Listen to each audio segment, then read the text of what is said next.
皆さんこんにちは、ミナントロです。本日は私のデスクツアーをしていきたいと思います。基本的には白で統一していまして、だいたい白と水色、緑でまとめていったりしてます。それではどうぞ。机はこんな感じです。まず椅子から紹介したいと思います。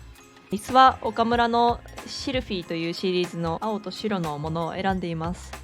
選んだ理由はオフィスチェアの方が個人的に背が高いチェアよりこういう低い方が私は個人的に好きなのでこちらにしました。すごいスポンジがふかふかで質の悪い椅子に座った時とかその後にこの椅子を座るとすごくふかふかで感動します。こんないい椅子に座ってたんだなって。この椅子のいいところはですね、いろいろ調整ができるところで色も素敵だし見た目もスタイリッシュだし、もういいところばっかりじゃないですか。唯一の難点はね、後ろにホコリが溜まりやすいところではあるんですけれども、それ以外は本当に色のバリエーションも多くておすすめです。ちょっと高いんですけれども見合ったものが得られると思います。手を置くアームレストのところはですね、前後左右両方動く形ですごく使いやすいです。次は机の上ですね。机の上はこんな感じで、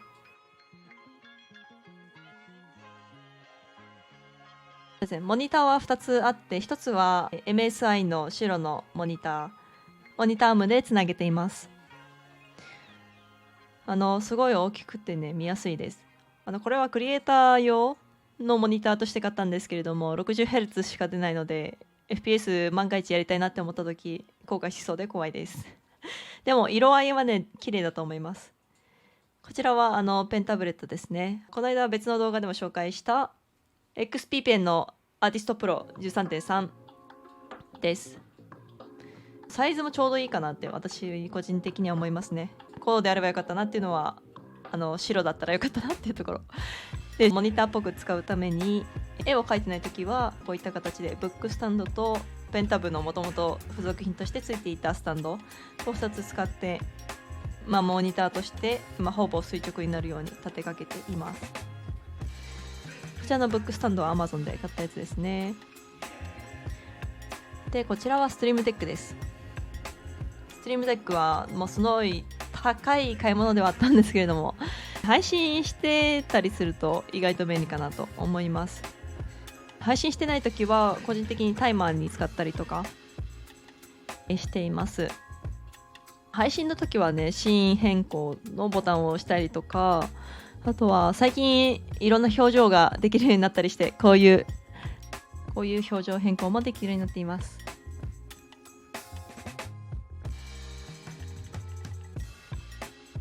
この16のサイズでちょうどいいなと思います。いろんなサイズがありますが、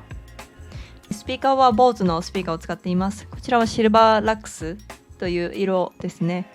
音は本当に低音が特に綺麗でいいなと思います。あんまり音の違い分かるタイプの人じゃないので、BOSE なら間違いないだろうっていうところで買いました。はい、Bluetooth なので線もなくて快適です。はい、こちらはキークロンの K6 という、キーボードを使っています。もともとの色はですね、結構地味なグレーの色なんですけれども、キーキャップをつけて白っぽくしています。ロシア語を私は勉強しているので、キーボードがないと、打てないということで、ロシア語のキーボードをアリエクスプレスで購入しました。静音リングをつけたりして静かに打てるようにしています。軸は赤軸のチェリーですね。Bluetooth で使えることができるという理由でキークロンを選んだんですけれども、なかなかパソコンについている Bluetooth レシーバー用のUSB がちょっと調子が悪くて、よくケーブルをつなげて使っています。マウスはロジクールのマウスを使っています。これも白くて、いいですね。結構押しやすくていいと思います。マウスって結構高いものから安いものまであると思うんですけど、これはちょうどそこそこの値段でいいものだなと思います。静かなものをね選んでいます。個人的にはなるべく静音でできるようなものを選んでいます。机の上のインテリアなんですけど、こういったろうそくを集めるのが好きかなきです。白いランタンは旅行先で買ったんですね。これは北海道とかで買ったかな。で、右のものはロフトで買いましたね。はい、ロフトで購入しました。金色のゴールドの、ろうそくは、IKEA で買いました。癒されてます、いつも。はい。マイクアームはエルゴトロンの有名なマイクアームです。ホワイトの頑丈なマイクアームってエルゴトロンぐらいしかないので、はい、そちらを購入しました。マイクは手話の MV4 というものを使っています。こちらも最近新しいシリーズの中で白が出たので、買いました。そろそろマイクを買いたいなと思っていて、最近買えたばかりのものです。すごい音が良くて本当に気に入っています。あとですね、雑音が拾わないのが特に個人的にお気に入りのところですね。コンデンサーマイクを前は使ってたんですけれども、結構うるさくて結構環境音を拾ってしまっていて、変えたいなというところで、私はオーディオインターフェースは持ってないので、なかなかね選択肢が限られていた中でこの手話 MV4 に合うことができてました。そうですね、強いて言えばこのスポンジのところは白にしてほしかったっていうのはありますが、はい、でも全然いいと思います。音がすごく綺麗に拾ってくれてるので助かります。後ろはちなみにこのような構造になっていて、オーディオインターフェースもつけることもできますし、USB 接続ももちろん可能です。よく言われるのは、これは配信初心者向きのマイクって言われるんですけど、初心者向きにしては結構いい値段するので、新しいマイク使ってみたいなっていう人にはいいんじゃないかなと思いますね。あとそこそこ値段のマイク初めて買って気がついたのが、このマイクのミュート機能とかボタン一つでできるのがすごくいいなと思いました。マイクアームはこれ結構探すの困ったんですけど、こちらはですね、スマートリーというあまり聞いたことないメーカーのマイクアームを買いました。Amazon のレビューが結構恐ろしかったんですけれどもTwitter で購入してる人がいて問題なさそうっていう状況を見て、これは良さそうだなと思って買いました。実際来たらエルガトーの売り切れ続出のロープロファイル、下から出てくるタイプのマイクアームとちょっと似てるような構造で、そちらはすごく高価なものなんですけれども、こちらはそれのそうですね7000円程度で、購入いたしました。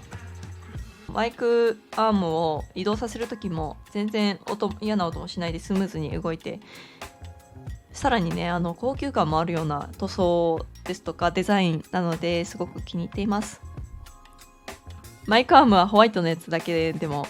探すのが結構大変で、誰かの参考になればなと思います。なかなかねこれ YouTube でレビューしてる人いなかったんで、はい、参考になったら嬉しいです。後ろについている黒いものは楽勝ライトです。こちらは適当に前買ったものを使っています。壁掛け、これの紹介いるかな、わかんないけど IKEA の壁掛けのセットをいくつか組み合わせて使っています。フェイクの植物を使ったりとか、おしゃれなオタグッズベルセルクのグリフィッツのマグネットバッジとか、音嫁語りのバッジとか使っています。こちらはベルセルクのガッツのイラストです。こちらは大ベルセルク展というベルセルクの展示会で購入いたしました。届くのに 3,4 ヶ月ぐらいかかったんですけど、そうですね、すごく気に入ってます。ガッツがこうやってゾットと戦っている姿を見て、なんかガッツが頑張ってるから私も頑張ろうと励まされながら机に向かっています。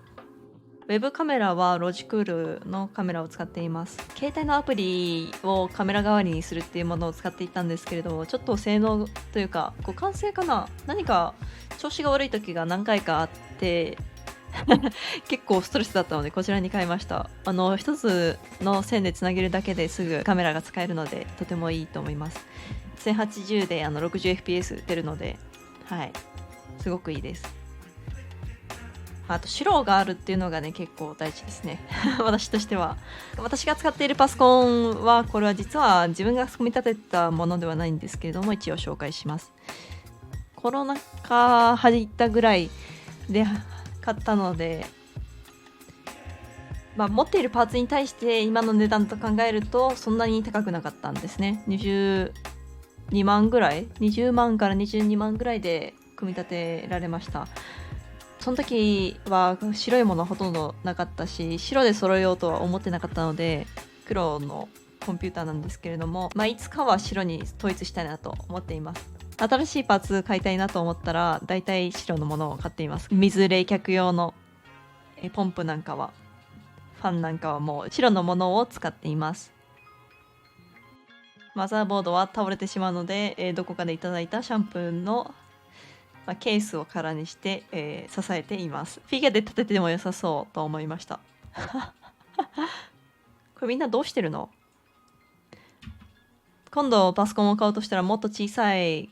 白いパソコンにしたいなと思っています。これ見せるか迷ったんですけど、一応、紹介だけしておこうと思います。机の下はとてもケーブルだらけで、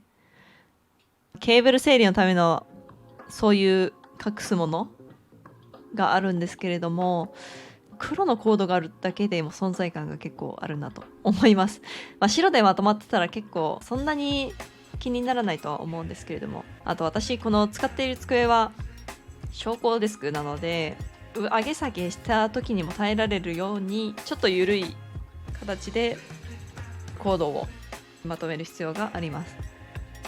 ちなみに後ろは Nintendo Switch ですとか、キャプチャーボードの、機材ですとかがあります。イヤホンは今は買えるかわからないんですけれども、Amazon で見つけた適当な1500円の有線のイヤホンを使っています。ヘッドホンはそうですね、ちょっと頭が痛くなるのであんまり好きじゃないのがあって、こういったものにしています。これ結構1500円の割には何ですか、なんか疾患がサラサラしていて全然汚れないので気に入ってます。で、机の後ろにはですね、ケーブルホルダーを別途購入してよく使うケーブルを挿しています。HDMI とか Type-C とか外に持っていくようなケーブルは手前側に設置して出かけるときに、